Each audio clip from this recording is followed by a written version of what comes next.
السلام عليكم ورحمة الله وبركاته.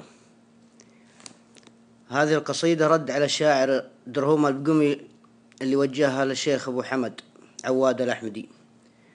يا مرحبا عداد ما حن رعاد، سد الخيال اللي غشاها السوادي، ترحيب مزن قاد والبرق وقاد، وامطر وسيل كل شعب وادي. بل مدح عواد وشاد وجاد، مدح موثق بالبيوت الجداد، حييت يا درهوم نازل وشداد، يا راعي الذمة وطيب المبادي. حييت يا درهوم نازل وشداد، يا راعي الذمة وطيب المبادي، يلي حفظت العيش والملح والزاد، وشرفت بالجيرة طوال الايادي. وفيت شيخ له مع الطيب ميعاد، ابو حمد من دون ضيفه فادي. وفيت شيخ له مع الطيب ميعاد، ابو حمد من دون ضيفه فادي. ابو حمد للجود مصدر وميراد، والطيب سيد غايته والمرادي، شجيع بذراعه بالعرف سداد، عون الخوي والجار سقم المعادي. وان كان ولد اللاش عموق فحاد وهون، وصابه بالعظام ارتعادي، عواد لمنه حصل كيد وعناد، يقدح شراره مثل قدح الزنادي.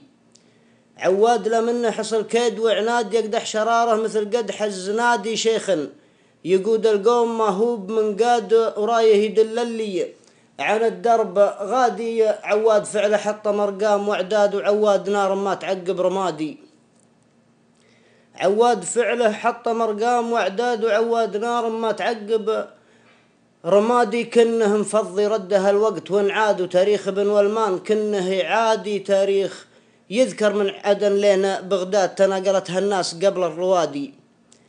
كنه مفضي ردها الوقت وانعاد، وتاريخ ابن والمان كنه عادي. تاريخ يذكر من عدن لين بغداد، تناقلتها الناس قبل الروادي. يبقى ذكر عواد الأحفاد، الأحفاد لو الزمان حاول بكل العتادي.